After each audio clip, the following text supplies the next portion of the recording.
this is Tracy Brooks with Talk2TracyBrooks. Today we'll be talking about domestic violence. It's a situation that a lot of us don't want to talk about, but we should. And that's why this segment is called Talk About It. So today we have three special guests. Evangelist Beverly Broadus-Green is in the house. Adele Foster is in the house, and Miss Carolyn Hale. Now these three young dynamic women are doing major things in the community, and I wanted to bring them here today to share their testimony about their survival. So ladies, I know it's been a trying conversation, but can we just talk a little bit about domestic violence and what it means, and what are some of the characteristics that one should look for when in a relationship, not knowing they're in a situation of domestic violence? What are some of the things that one should look for?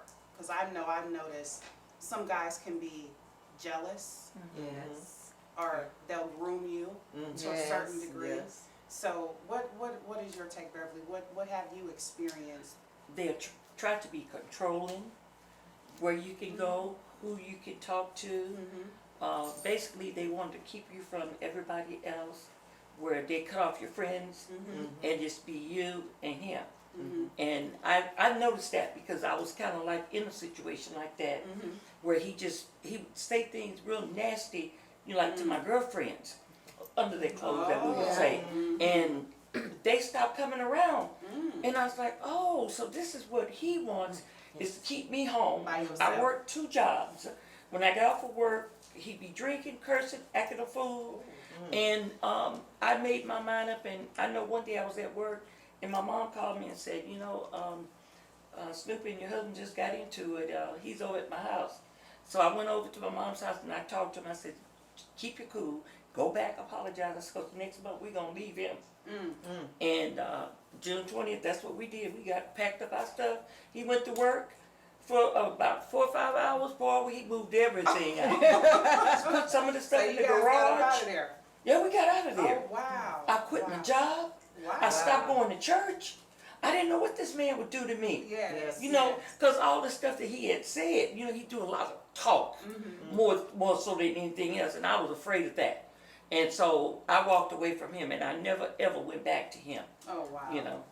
Because it wasn't a good one. It was not a good marriage to be in. So he was verbally abusive towards your friends. Yes. Towards your children. Yes. And towards you. Yes. And you realized that, and then you got out of there. That's right. Now y'all hear that, ladies and gentlemen. It's times that you just have to walk away. That's right. Because I don't care how good it can be or feel for you. If it's not good for you, you need to get out of that situation. That's right. Exactly. And that's exactly why we're here talking about it, so we can get to the bottom of this. Let's stop domestic violence. That's Because right. domestic violence is taking our women and our children and breaking up our families. That's right. Yes. And it's very important that we get this awareness out there so that others can save a life. If nothing else, let's just talk about it and walk away. That's okay? right. And so Adele, I understand you had some long distance. Mine was long distance and locally, both. And I will tell you, with the long distance, I didn't realize what was going on, but I know he got upset, and when he got upset with me, he hung up the phone. And then when I went to call him back, he never answered. So again, like Beverly said, that's controlling. He wanted to control the situation. Then here, I will say that I came home one day to an empty apartment. Oh wow! Because he was just that angry and mad with me, and what he said to me, that was the way to get my attention. Oh goodness! Yeah. Now what y'all think about that? Is that a good way to get somebody's attention? Now I know you left with you left the home. I left him in the house. Guess that But the furniture went. But I came home to an empty house, and when I say I came home to an empty house, he moved everything out. Oh wow! But he put it in storage, and then called me up and told me he was homeless. Oh wow! Yeah. But prior to that, like Beverly, mine was verbal, but all I heard was yelling and screaming, and so it was to control my mind. I understand that. He was really trying to rob me of my mind. But during that whole entire time, I mean, I would wake up in the middle of the night I wouldn't say wow. I would wake up in the middle of the night. He would wake me up in the middle of the night. Oh, wow. So you saw the movie Sleeping with the Enemy, right? Yes. I was like sleeping with the Oh, enemy. wow. Jesus. Okay? Because he Wow. would wake me up in the middle of the night because something was out of place. Wow. And I was nasty for leaving it out of place. Well, he sounded like you was sleeping with the enemy for real. I was. Yeah, well, I'm glad you got out of that situation. So tell me, that's how you got out? He ended up leaving the house empty? He ended up leaving the house empty, and that's how I got out, because he wanted to come back. Okay. And what I told him was, you destroyed your home. You don't have a home to come back to. Oh, wow. And I changed a lot. Okay, so that's a lesson to be learned. That's a Yeah. lesson to be learned. Ladies, keep your own keys. Okay? That's right. Don't move men. Don't move men. Okay. Oh, Miss Carolyn. Yes. I want to thank you all for being here, Miss Carolyn. Can you go ahead and share a bit of your testimony in regards to how do we get you here today on this couch? Okay. Well, mine's is a little different because, see, I got with him when I was young. Married. Mama and them married us. Mama and them wanted us married. And I always believed that she taught us that our first husband was our only husband. So he was just really, he got me as a kid. You know, I was 14 when I had my first daughter. Oh, So wow. he always was really jealous. His friends come over, and if they looked at me, I got beat up, or I Oh, got wow. choked until I passed out, and he'll slap me back too. So he was really, really, I didn't know how to get out. I thought that I was supposed to be there no matter what. The only way I was able to get out is because in California he shot and killed a guy in front of me and the kids. And he went to prison for 14 years. And in that time I was homeless, and I was out there in California, and I was just really bad off. And thanks to God, you know, Yes. God delivered me, Yes. sent me home to my mom now. Yes. And that's why right now, you know, I'm doing a homeless ministry. So something good came out of a bad situation. Right. That's right. God, you know, he told me, I'm gonna give you as much as you couldn't bear.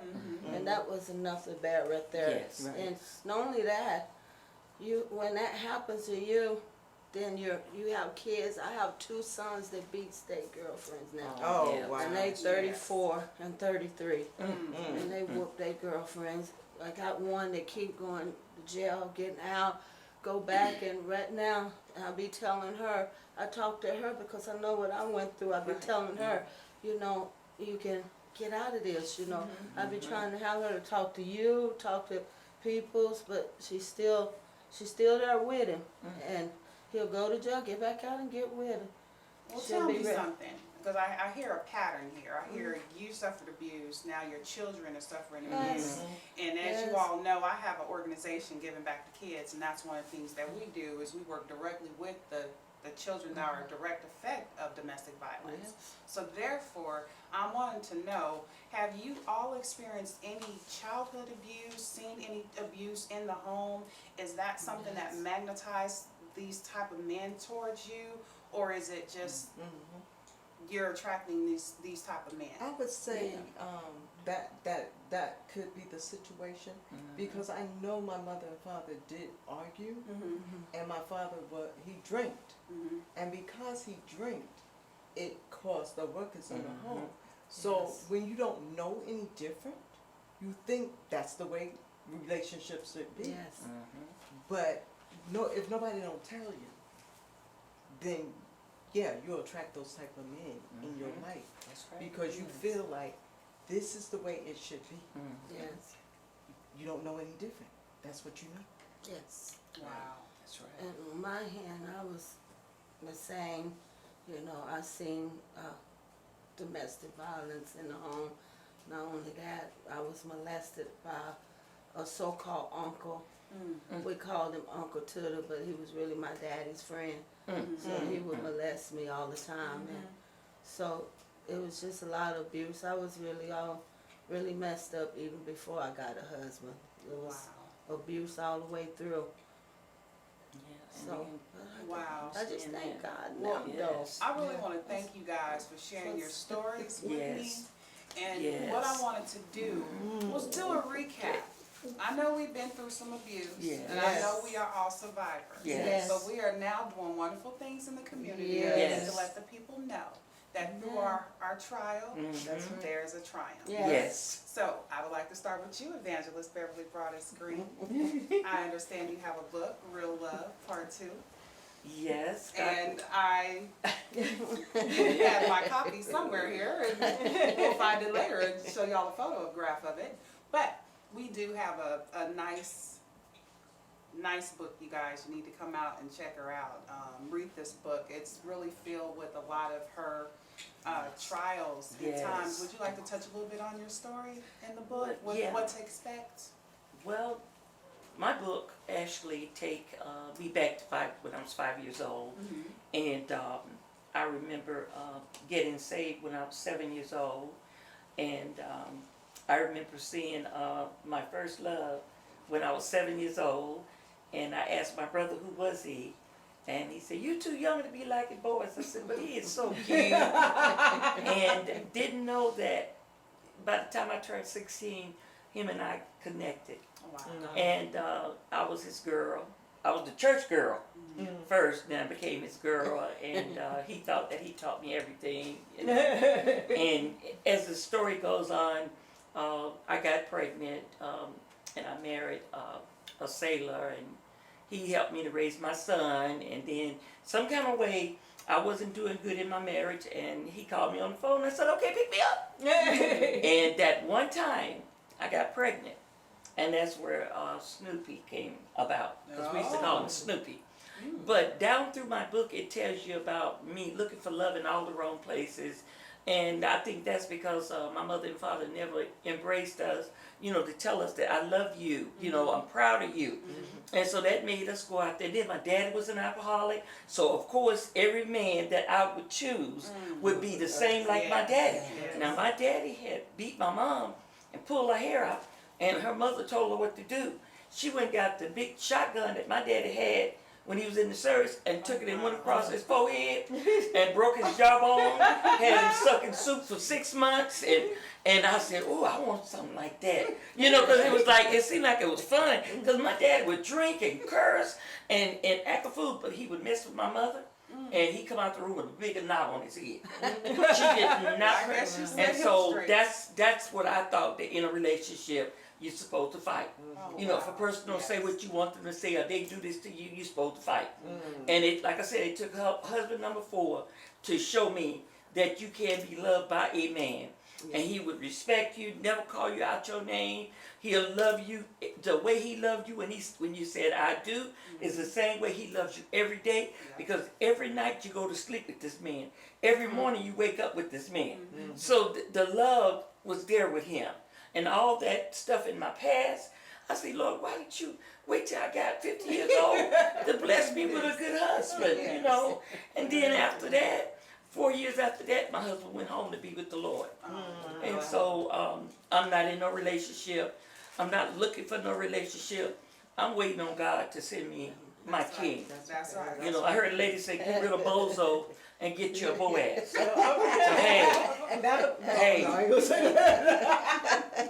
and I'm happy that, you know, I was able to do the book, and I'm sure the book is going to help men and women, boys and girls, because we talk about everything. You know, get with somebody that say you pretty, or, you know, "I love your hair," or "I want you to do this and I want you to do that." It's all in the book. And I also have 20 steps to real love. It's like love, joy, peace, surrender, meditation. Every one of them have scriptures to back it up. And this will help you to get into real love, because once you do the 20 steps, you can start applying it to your life. And don't let nobody ever tell you ain't nobody, because you are somebody. God didn't make nobody. God made somebody. That's right. So y'all better stop me, because you know I'll be preaching in a minute. Well, that's another component to you, and that's something I think everybody else needs to know. Not only are you an author of Real Love 2 and the mother of the infamous Snoop Dogg, the famous rapper, she is an evangelist. Yes. And I get an opportunity to hear in the pulpit on Sunday, so I'm getting real excited, you guys, and I hope you guys can catch this. We will have her back on the show to give us a bit of the gift that God gave her.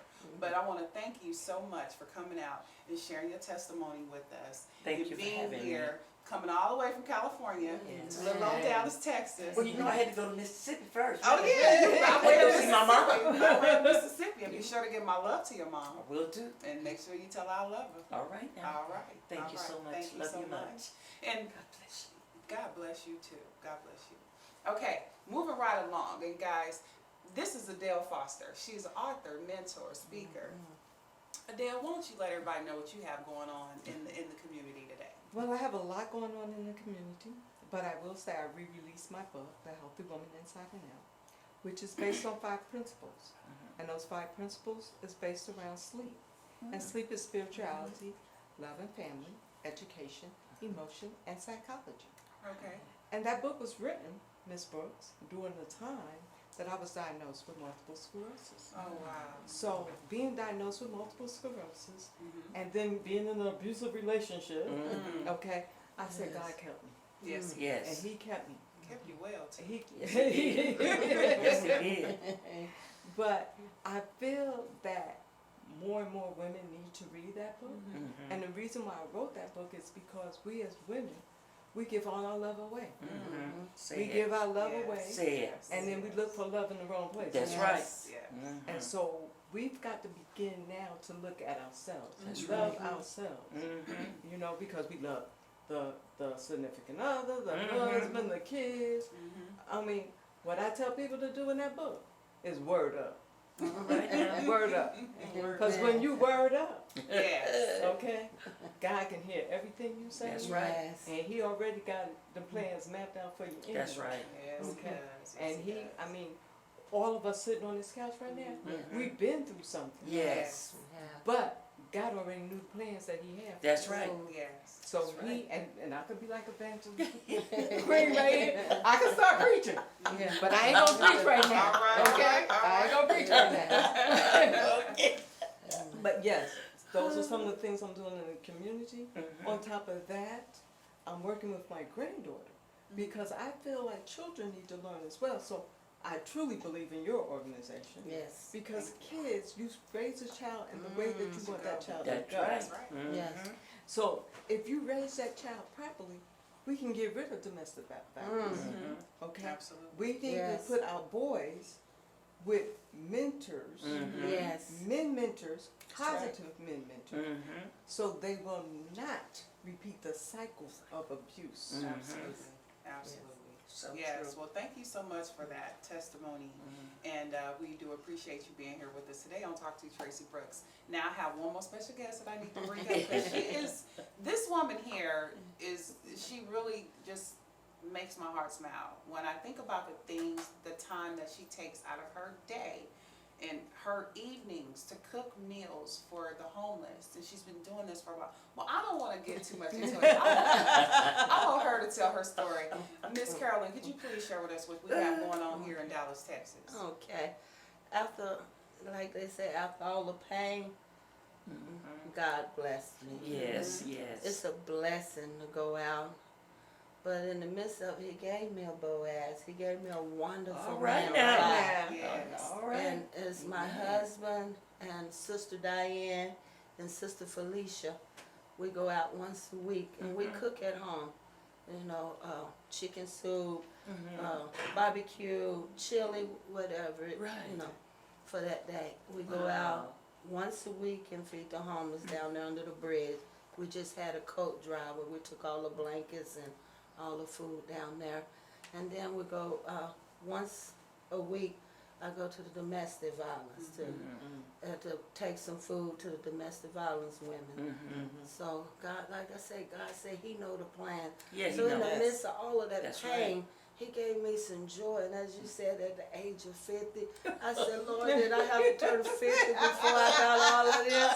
But it's a blessing. My heart is just overjoyed because he do Yes. know the plans that he have for Yes. And what's the us. name of your organization? Angels on the Outreach Center Angels on the Outs Outreach Center. Yes. All right. All So right. my husband, Jamie Hale, All right. and I, and Good. Sister Diane, and Sister Felicia. That's Well, wonderful. I really appreciate you sharing that with us because we Yes. need to get this information out there. And I want to take the time to just say thank you, ladies, for coming out, joining Talk to Tracy Brooks to share your testimony. And may you guys continue to be blessed in your endeavors. And I hope to see you guys soon again. Thank you. Thank you. Thank This you. has been Tracy Brooks with Talk to Tracy Brooks. See you soon. Talk2TracyBrooks.com.